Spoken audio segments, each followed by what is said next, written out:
Hi everyone, welcome to our channel Mechword. ఈ వీడియోలో previous year ECET questions చూద్దాం. Toughness of the material can be determined by options: A tensile test, B hardness test, C impact test, D radiography test. జనరల్గా toughness అంటే మనకి ముందు క్లాసెస్లో చెప్పుకున్నట్టు total amount of energy absorb కదా, అంటే either elastic జోన్లోని అలాగే ప్లాస్టిక్ జోన్లోని. కాబట్టి మనకి స్ట్రెస్ స్ట్రెయిన్ కర్వ్లో దాని యొక్క ఏరియా టఫ్నెస్ వస్తుంది. ఏరియా ఫైండ్ అవుట్ చేస్తే అది టఫ్నెస్. ఈ స్ట్రెస్ స్ట్రెయిన్ కర్వ్ అనేది మనకి టెన్సైల్ టెస్ట్ ద్వారా వస్తుంది. కాబట్టి answer A. Next, what type of indenter is used in Vickers hardness testing? Round steel ball, B cylinder, C polygon, D diamond. మనకి Vickers hardness టెస్టింగ్లో square based diamond pyramid indenter అనేది వాడతాం. కాబట్టి ఉన్న ఆప్షన్స్లో రౌండ్ స్టీల్ బాల్ అనేది ఖచ్చితంగా బ్రెనెల్ hardness test use చేస్తాం. సిలిండర్ అనేది ఎక్కడ యూజ్ చేయం, పాలిగాన్ అనేది కూడా ఎక్కడ యూజ్ చేయం. కాబట్టి లాస్ట్ డైమండ్ అనేది మనకి ఆన్సర్. నెక్స్ట్,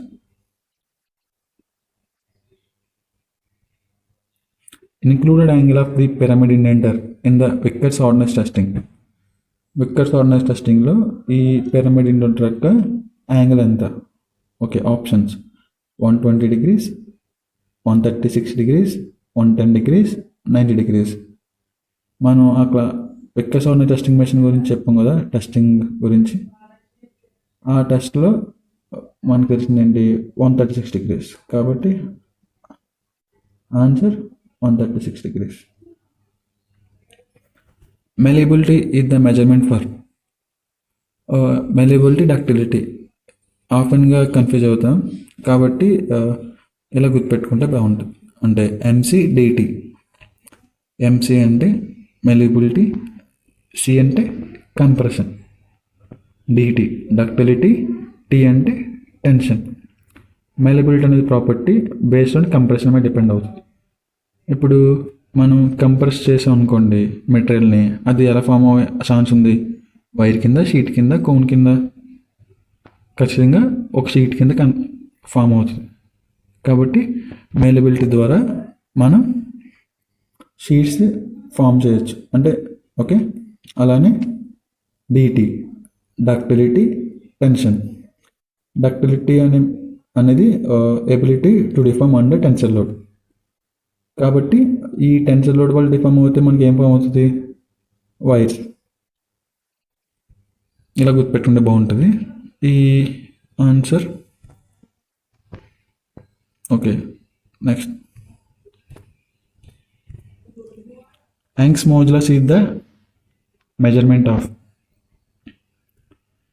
యాంగ్స్ మాడ్యులస్ అంటే ఈ ఆప్షన్స్ చూద్దాం: టఫ్నెస్, స్టిఫ్నెస్, రెసిస్టెన్స్, స్ట్రెంగ్త్. ఇప్పుడు ఈ అంటే యాంగ్స్ మాడ్యులస్. మనకి ఫార్ములా ఏంటి? యాంగ్స్ మాడ్యులస్ అంటే equal to PL/A delta L change in length. ఈ ఫార్ములా బట్టి ఈ అంటే PL/A డెల్టా L. ఇందులో మనకి స్టిఫ్నెస్ అంటే ఏంటంటే లోడ్ బై డిఫార్మేషన్, అంటే P/డెల్టా L. ఈ రేషియో అనేది, అంటే ఈ మాడ్యులస్ ఆఫ్ ఎలాస్టిసిటీ అనేది స్టిఫ్నెస్తో రిలేట్ అయ్యి ఉంది. కాబట్టి మనకి ఈ మాడ్యులస్ ఆఫ్ ఎలాస్టిసిటీ ఉంటే, అలానే లెంత్ ఉన్న ఏరియా ఉంటే, ఈ 3 ఉంటే మనకి స్టిఫ్నెస్ అనేది మెజర్ చేయొచ్చు. కాబట్టి answer stiffness.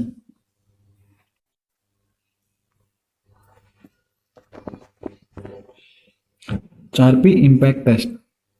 The specimen kept like A. Cantilever, B. Fixed, C.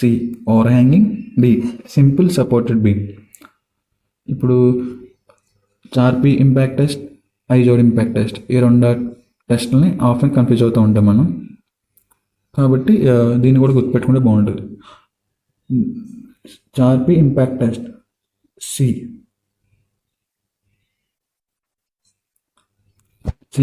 మనకి ఈ రెండు గుర్తుంటాయి. ఏంటంటే ఒకదానికి క్యాంటిలివర్, ఒకదానికి సింపుల్ సపోర్టెడ్. దేనికనేది గుర్తుండదు.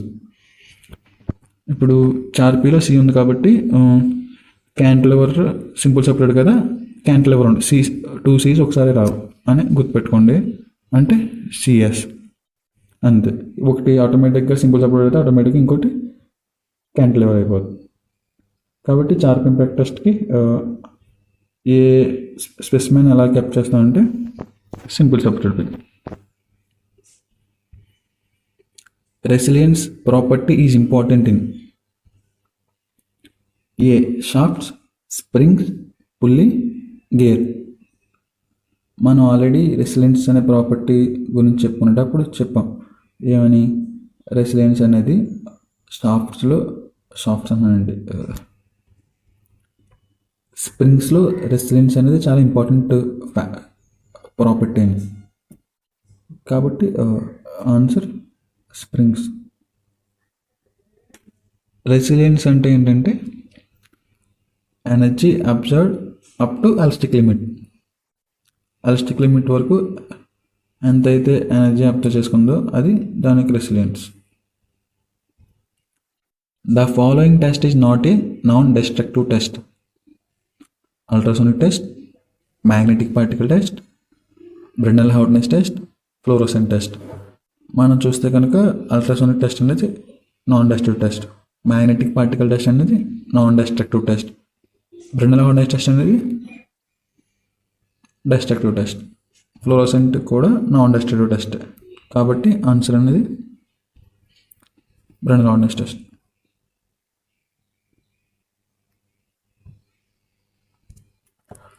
Fatigue strength is very important in following engineering element. A. Springs, B. Bearings, C. Shaft, D. Conveyors. అసలు fatigue strength అంటే ఏంటి? సైక్లిక్ రోడ్స్ రిపీటెడ్గా అప్లై అయినప్పుడు ఎంతైతే లోడ్ వరకు అది బేర్ చేయగలరు అనేది ఫెటిగ్ స్ట్రెంగ్త్. అంటే సైక్లిక్ లోడ్స్ ఎక్కడైతే అప్లై అవుతాయో అది ఖచ్చితంగా ఫెటిగ్ స్ట్రెంగ్త్ దానికి అవసరం ఉంటుంది. ఇప్పుడు ఉన్న ఆప్షన్స్లో ఎక్కడ అప్లై అవుతుందో చూద్దాం. స్ప్రింగ్స్లో ఇంపాక్ట్ లోడ్స్ అనేవి ఎక్కువ అప్లై అవుతాయి, ఫెటిగ్ స్ట్రెంగ్త్ కాదు. బేరింగ్స్ కూడా కాదు. షాఫ్ట్ అనేది రొటేటింగ్ మెంబర్, రొటేట్ అవుతూ ఉంటుంది. ఇప్పుడు ఒక లోడ్ అనేది బేర్ చేస్తున్నది, ఒక షాఫ్ట్ ఖచ్చితంగా లోడ్ అనేది బేర్ చేయాలి. ఇప్పుడు అప్పర్ హాఫ్ లోవర్ హాఫ్ అని డివైడ్ చేద్దాం. షాఫ్ట్ ఉందనుకోండి, ఇప్పుడు ఇలా షాఫ్ట్ ఉందనుకోండి, మనకి ఇలా లోడ్ అప్లై అయినప్పుడు అంటే అది బేరింగ్స్లో ఇలా ఉందనుకోండి,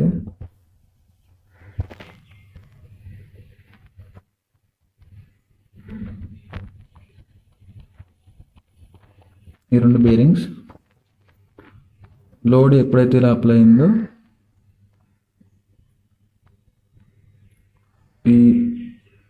ఈ సర్ఫేస్ టెన్షన్ గురవుతుంది. పై సర్ఫేస్ అంటే లోవర్ సర్ఫేస్ టెన్షన్ గురవుతుంది, అప్పర్ సర్ఫేస్ కంప్రెషన్ గురవుతుంది. ఇలా గురైనప్పుడు ఓకే. కానీ షాఫ్ట్ అనేది రొటేట్ అవుతుంది. అంటే లోవర్ హాఫ్ అనేది రొటేట్ అవడం వల్ల అప్పర్ హాఫ్ అవుతుంది, అప్పర్ హాఫ్ అనేది లోవర్ హాఫ్ అవుతుంది. ఎప్పుడైతే ఇలా చేంజ్ అవుతుందో ఆటోమేటిక్గా పై సర్ఫేస్ పైన ఉన్నప్పుడు, ఒక సర్ఫేస్ పైన ఉన్నప్పుడు కంప్రెషన్, అది కిందకు వచ్చినప్పుడు టెన్షన్, అలా రిపీటెడ్గా కంప్రెషన్ టెన్షన్ కంప్రెషన్ టెన్షన్ అలా బేర్ చేయాల్సి వస్తుంది షాఫ్ట్ ఆఫ్ అనేది. కాబట్టి షాఫ్ట్ అనేది ఫెటిక్ లోడ్స్ అనేది బేర్ చేయాలి. కాబట్టి ఆన్సర్ ఏంటంటే shaft. Creep is a time dependent deformation, time independent deformation, physical property of metals, process capability of material. మనకి క్రీప్ అంటే ఏంటి? 3 ఫ్యాక్టర్స్ ఉంటాయని అనుకున్నాం. ఏంటి? Time, temperature, load. ఇప్పుడు టెంపరేచర్ తక్కువ ఉండి టైం లోడ్ ఉన్నా పెద్ద ప్రాబ్లం కాదు. అది మేజర్గా హై టెంపరేచర్ ఉన్నప్పుడు టైం కొద్ది, అంటే హై టెంపరేచర్ ఉన్న లోడ్ ఉన్న ఇప్పటికిప్పుడు అప్లై చేసిన వెంటనే మనకి క్రీప్ అనేది కనబడదు, క్రీప్ డిఫార్మేషన్ అనేది కనబడదు. అది కొంత టైంలో అదే టైం ఇంక్రీజ్ అయ్యే కొద్దీ దాని యొక్క డిఫార్మేషన్ అనేది ఎక్కువగా ఉంటుంది. కాబట్టి డెఫినెట్గా క్రీప్ అనేది టైం డిపెండెంట్ డిఫార్మేషన్. ఆన్సర్ వచ్చి A. Generally creep test is done for, మనం ఇప్పుడు చెప్పుకున్నాం 3 ఫ్యాక్టర్స్ అని: loading, time, temperature.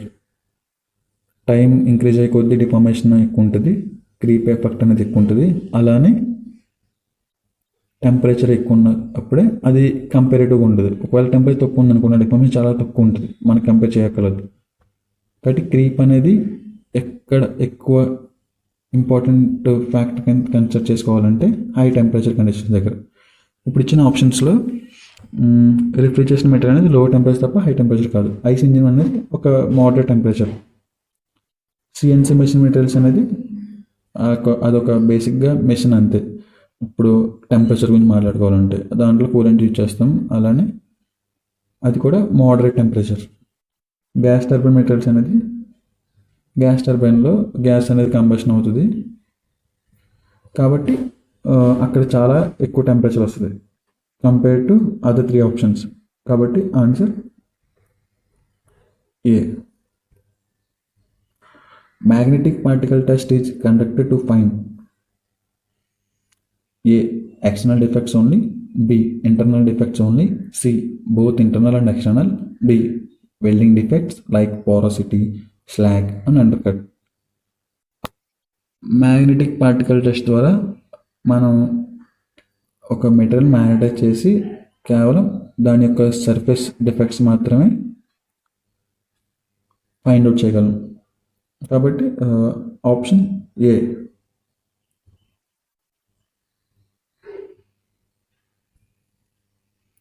Area under the tensile curve.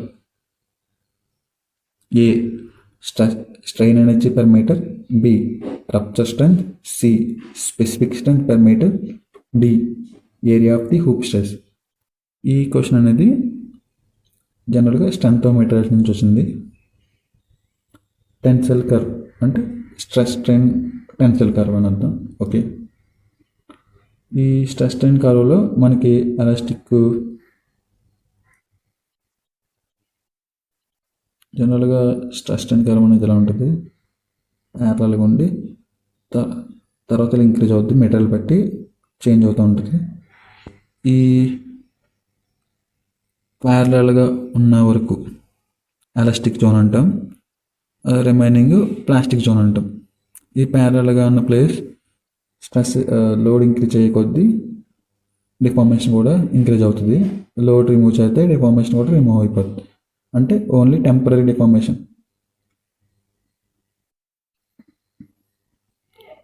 ఇప్పుడు స్ట్రెయిన్ ఏజెంట్ ఏంటంటే up to elastic limit, area under tensile curve, strain energy. కాబట్టి answer strain energy.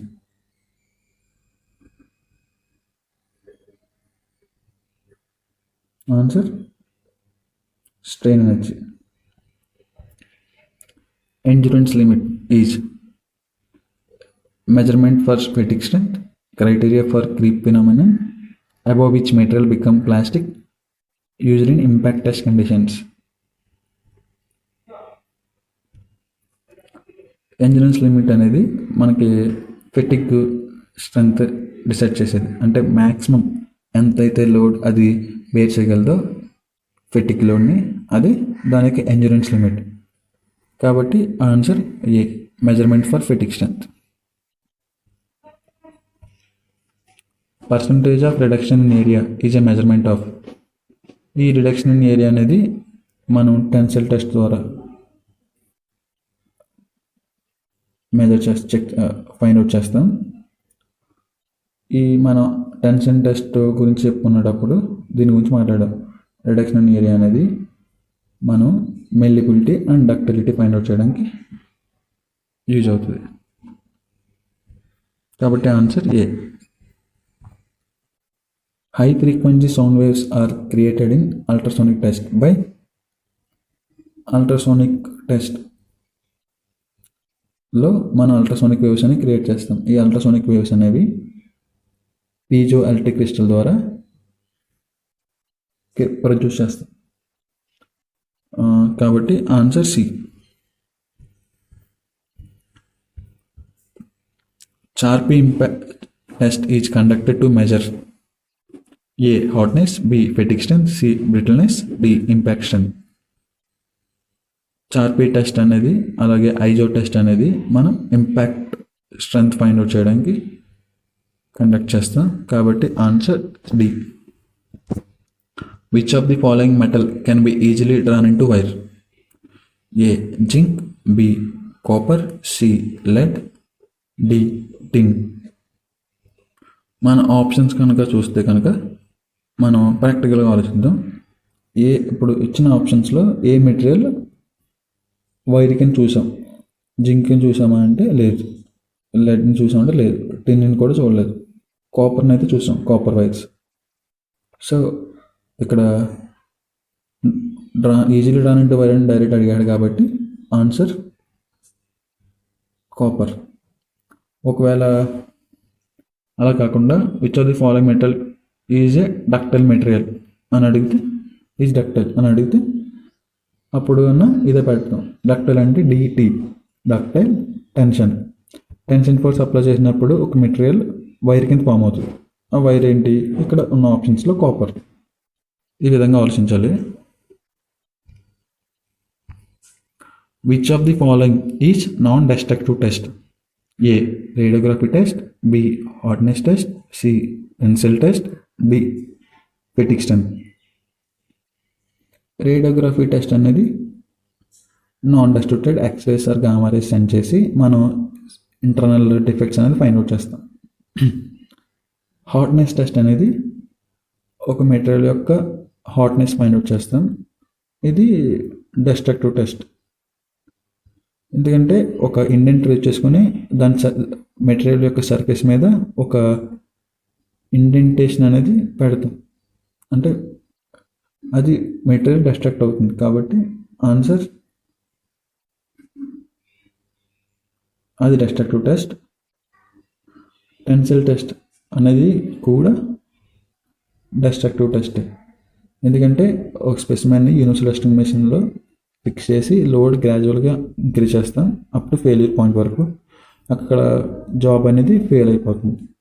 Next fatigue strength. Fatigue strength కూడా destructive test, తెలిసింది కదా. Okay, next. కాబట్టి answer radiography test. Izod test is conducted to measure A hardness, B fatigue strength, C tensile strength, D impact strength. Izod test అనేది impact strength find out చేయడానికి చేస్తాం.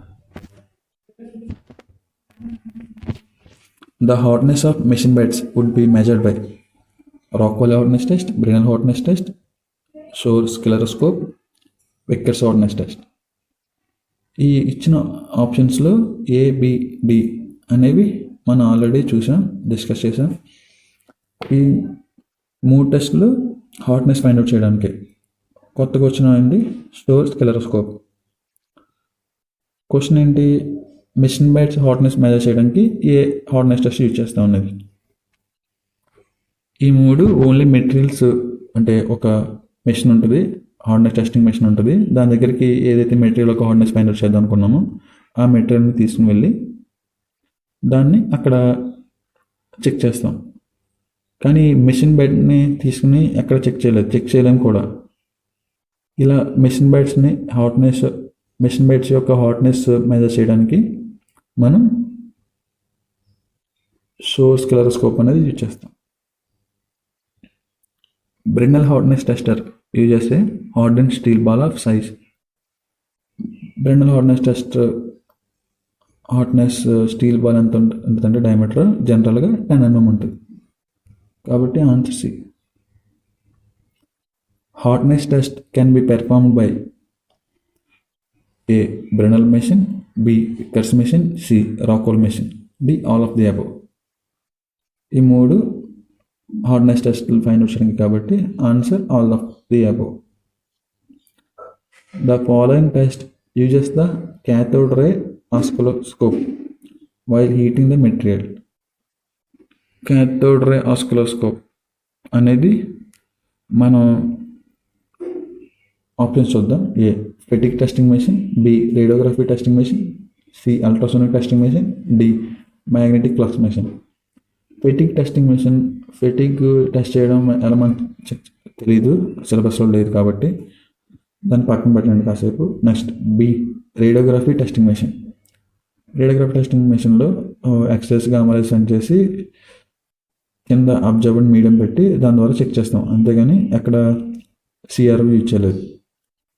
Ultrasonic testing మెషిన్లో ultrasonic waves produce చేసి probe ద్వారా material లోపలికి పంపి ఆ reflector signal అనేది మనం cathode ray oscilloscope చూస్తాం, అంటే ఇక్కడ సిఆర్ఓ అనేది యూజ్ చేస్తాం.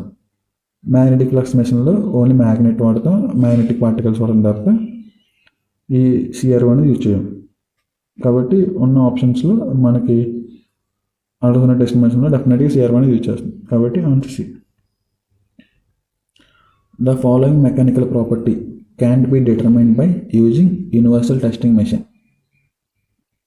A tensile strength, B yield strength, C fatigue strength, D hardness. The following mechanical property can't be determined by using universal testing machine. A tensile strength, B yield strength, C fatigue strength, D hardness. Universal testing machine ద్వారా మనం tensile strength అనేది find out చేస్తాం, అంటే stress strain curve ద్వారా tensile strength అనేది find out చేస్తాం. అలానే yield strength కూడా ఫైండ్ అవుట్ చేస్తాం, కానీ ఫెటిగ్ స్ట్రెంత్ అలానే హాట్నెస్ అనేది ఫైండ్ అవుట్ చేయలేం. కాబట్టి ఆప్షన్ సి అని అవ్వచ్చు, డి అని అవ్వచ్చు.